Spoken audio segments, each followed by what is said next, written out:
के इस वीडियो में मैथ्स के लिए क्लास 9 का जो प्रमेय का टॉपिक है उसको देख रहे हैं। उसमें चैप्टर है 12th चैप्टर क्लास 9 का वेस्ट बंगाल बोर्ड का, जिसमें क्षेत्रफल वाले प्रमेय, क्षेत्रफल से संबंधित जो प्रमेय है उसको देख रहे हैं। इस चैप्टर में कई प्रमेय हैं, जिसमें पहला प्रमेय है प्रमेय 23। और हम जैसे ज्यामिति का जब हम क्लास लेते हैं इसमें यूट्यूब का, तो उसमें हमने डिवाइड कर दिया है कि जिस चैप्टर को हम पढ़ाते हैं उसमें पहले प्रमेय का जितना काम होता है कर लेते हैं, फिर उसके बाद उसके साथ में कुछ उपप्रमेय का काम करते हैं, और फिर तब उसके बाद उसका प्रयोग और एक्सरसाइज बाद में करते हैं। ठीक है, तो अभी हम प्रमेय का कर रहे हैं, इसमें प्रमेय 23 है। ठीक है, तो आज हम प्रमेय 23 को देखेंगे कैसे प्रमाणित करना है। इसमें टॉपिक है कि जितने समानांतर चतुर्भुज एक ही आधार पर और समांतर रेखा द्वय के मध्य स्थित है, द्वय मतलब दो समांतर रेखा के बीच स्थित है, उनके क्षेत्रफल समान होते हैं। जितने भी समांतर चतुर्भुज माने जितने मतलब 2 या 3 या 4 या 5 जितना भी हो, लेकिन हम यहाँ पर प्रमाणित करने के लिए सिर्फ 2 लेंगे। तो यहाँ पर जो बोला है उसको चित्र में एक बार समझने का प्रयास करते हैं कि अगर देखो ये दो समांतर रेखा ऐसे हम दिए हैं, ठीक है, एक समांतर रेखा और दूसरा समांतर रेखा, इसमें एक चतुर्भुज बनाते हैं हम, जैसे ऐसे बना लिए एक चतुर्भुज। ये एक समांतर चतुर्भुज बना लिए, इसका हम नाम दे देते हैं, मान लीजिए ए बी सी और डी। ठीक है, ये दो समांतर रेखा के बीच में एक समांतर चतुर्भुज हुआ और एक और समांतर चतुर्भुज ले लेते हैं हम, इसको ऐसे जगह छोड़ देते हैं, ऐसे ले लेते हैं। देखिए ये और ये दूसरा। ठीक है, तो ये देखिए ये एक चतुर्भुज बन गया है यहाँ पर, इसका नाम दे देते हैं बी सी, और डी तो यहाँ पर हो गया है, यहाँ पर कर देते हैं ई और यहाँ पर कर देते हैं एफ। नाम जैसे भी दे सकते हैं, नाम के लिए कोई बात नहीं है। तो यहाँ पर आप देखिए दो समांतर चतुर्भुज बना हुआ दिख रहा है। देखिए एक ए बी सी डी और दूसरा हो गया बी सी ई एफ। ये दो समांतर चतुर्भुज दोनों एक ही आधार BC पर है। कहां पर है? देखिए ये BC आधार है ना, इस पर बना हुआ है। BC आधार एक ही आधार पर बना हुआ है और एक जोड़ी समांतर रेखा के बीच स्थित है। ठीक है, तो इसमें सिद्ध करना है कि इन दोनों का जो क्षेत्रफल होगा वो आपस में बराबर होगा। ठीक है, कल्पना लिखते हैं। इसमें कल्पना में लिखा जाता है तो इस तरह से देखिए, माना कि समानांतर चतुर्भुज ए बी सी डी एवं समानांतर चतुर्भुज बी सी ई एफ है ना। देखिए दोनों एक ही आधार किस पर है? BC पर है, BC पर स्थित है तथा FD समांतर BC के बीच स्थित है, तथा एक जोड़ी समानांतर रेखा कौन? FD समांतर BC के बीच स्थित है। कैसे मतलब? ठीक है, तो सिद्ध करना है कि ये जो चतुर्भुज का क्षेत्रफल होगा ABCD का क्षेत्रफल को हम ऐसे लिख देते हैं, एरिया ऑफ चतुर्भुज ABCD बराबर होगा एरिया ऑफ चतुर्भुज BCEF।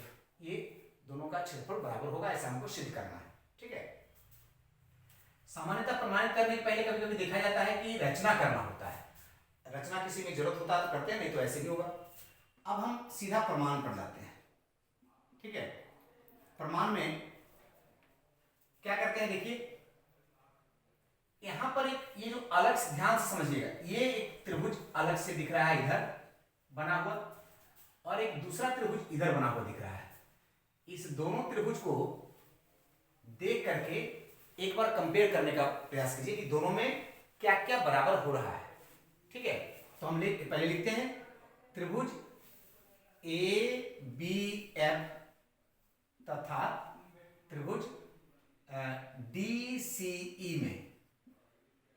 ठीक है, तो देखिए ये भुजा और ये भुजा बराबर हो सकता है। पता है कैसे?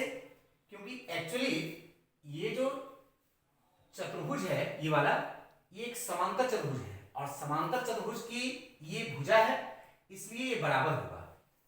और अब यहां पर ये त्रिभुज का भी भुजा है, तो हम यहां लिखेंगे कि FB बराबर होगा EC का।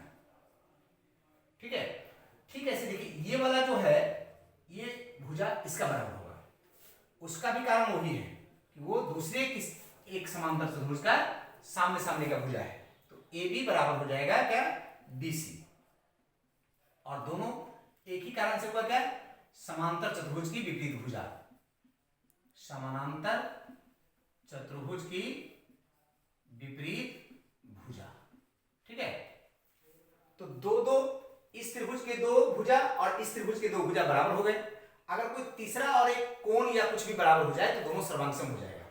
देखिए ये दोनों चूंकि एक समांतर चतुर्भुज के विपरीत भुजा है तो ये बराबर तो होते ही हैं, साथ में समानांतर भी होते हैं। तो ये दोनों क्या है? समांतर है। और समानांतर कोई रेखा हो, हम ऐसे लिख दें, मान लीजिए ये दोनों समांतर रेखा है, उसको कोई अगर तीसरी रेखा मिलाए तो इसमें जो कोण ये वाला बनता है ये एक प्रकार से संगत कोण कहा जाएगा। कैसा कोण कहा जाएगा? संगत कोण। तो देखिए कि यहां पर भी वैसे ही है, ये दोनों लाइन समांतर है और उसमें से ये जो लाइन है इसको ऐसे मिला रहा है, तो ये वाला कोण और ये वाला कोण क्या कहलाएगा? संगत कोण कहा जाएगा और ये अपने आप बराबर होगा। तो हम यहां लिखेंगे कि कोण FAB बराबर होगा EDC का। कारण क्या है? तो संगत कोण यहां पर हुआ ये। ठीक है, किस कारण संगत कोण हुआ? क्योंकि ये लाइन जो है दोनों समांतर है और उसको तीसरा लाइन क्या होता है? तिर्यक लाइन मिलाता है, इसलिए संगत कोण हुआ। तो जब तीन अंग बराबर हो गए, अगर दो त्रिभुजों में तीन अंग अगर बराबर होते हैं तो ये दोनों त्रिभुज क्या होता है? सर्वांगसम होता है।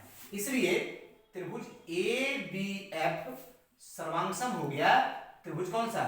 DCE का। कोई दो त्रिभुज अगर सर्वांगसम होता है तो उसमें उसके क्षेत्रफल सर्वांगसम में, थोड़ा एक बार हम समझा दें, इसमें चित्र से मैंने ये जो साइन है उसी समझ में आ जाएगा। देखिए सर्वांगसम का साइन ऐसे होता है, ये जो साइन है इसमें दो साइन से मिलकर बना है, एक ऊपर वाला ऐसे है और नीचे में ऐसे है। इसका मतलब होता है बराबर। तो क्या? आकार में बराबर मतलब क्षेत्रफल में बराबर, और इसका मतलब होता है सदृश अर्थात देखने में समान। तो देखने में तो एक जैसा हो और साथ में क्षेत्रफल में बराबर हो तो वही सर्वांगसम होता है। इसका मतलब अगर दो त्रिभुज सर्वांगसम हो गया, इसका मतलब इन दोनों का क्षेत्रफल भी आपस में बराबर होगा। इसका मतलब हो गया कि इसका एरिया ABF त्रिभुज का एरिया और DCE त्रिभुज का एरिया आपस में क्या होगा? बराबर होगा। ये दोनों बराबर हो गए, यहां तक किसी को दिक्कत नहीं होनी चाहिए। अब देखिए आप लोग ऐसा जानते हैं कि अगर कोई एक बराबर, जैसे मान लीजिए कि हम ऐसे सोचते हैं, एक माने अंकगणित में ऐसे A बराबर B, इसमें हम चाहे तो कुछ जोड़ सकते हैं, इधर भी C जोड़ दें इधर भी C जोड़ दें। क्यों? क्योंकि बराबर चीज अगर जोड़ेंगे ना तो अपने आप को कट जाएगा। तो अगर कोई दो राशि अगर आपस में बराबर है तो उसमें हम कोई तीसरा राशि को चाहे तो दोनों तरफ जोड़ सकते हैं, ऐड कर सकते हैं। तो ये जो बराबर है ना, इसमें देखिए हम क्या कर रहे हैं कि इधर भी और इधर भी दोनों तरफ इतना चीज को जोड़, इतना आकृति को जोड़ रहे हैं। ये आकृति को, ये आकृति का नाम क्या है? ABCE। तो ये जो बराबर हुआ है इसमें यहां हम लिख रहे हैं कि दोनों तरफ चतुर्भुज ABCE को जोड़ने पर, तो चूंकि ये बराबर है इधर जोड़ेंगे तो ऐसा लिखा है, देखिए एरिया ऑफ त्रिभुज ABF प्लस एरिया ऑफ चतुर्भुज ABCE, इधर भी वैसे लिखाएगा एरिया ऑफ त्रिभुज DCE प्लस एरिया ऑफ चतुर्भुज ABCE। होगा कि नहीं? ठीक है, तो अब देखिए सामान्यतः दोनों तरफ अगर जोड़े तो इसी तरह का घटना हो गया कि कोई भी चीज को हम बराबर अगर दोनों है तो उसके दोनों तरफ में कुछ भी जोड़ सकते हैं। तो हमने ये राशि को एक तरह से इतना जो क्षेत्रफल है इसको बाएं तरफ भी जोड़ दिए और दाहिने तरफ भी जोड़ दिए। जोड़ने के बाद अब अगर एक बार चित्र से मिलाइए तो देखिए क्या होगा। ए बी एफ में जोड़ दिए हम ए बी सी ई। तो अब चित्र कितना बड़ा बन गया देखिए। तो यहाँ पे अलजेब्रा जैसा नहीं हुआ, चित्र इसके जैसा होगा। ठीक है, तो ये चित्र बन जाएगा इतना बड़ा, मतलब बी सी ई एफ बन जाएगा। क्या बन जाएगा? तो ई बन जाएगा, देखिए एरिया ऑफ चतुर्भुज बी सी ई एफ बन जाएगा। इधर जोड़िए बीसी में, डी सी में अगर ये जोड़ दिए तो ये कितना बड़ा बन गया? इतना बड़ा बन गया ना। तो बन जाएगा चतुर्भुज ए बी सी डी बन जाएगा। बन गया कि नहीं? देखिए मिला के देख लीजिए, बीसी है, इसमें हम ये जोड़ दिए तो क्या बन गया? इतना बड़ा बन गया। इस प्रकार से दोनों मिलकर के ऐसा हो गया। और यही हमको देखिए यहाँ पर क्या करना था? प्रमाणित करना था। इस प्रकार से प्रमेय 23 प्रमाणित हो गया। ठीक है, तो इस प्रकार से हम अगले वीडियो में प्रमेय 24 और अन्य प्रमेय को लेकर के आएंगे।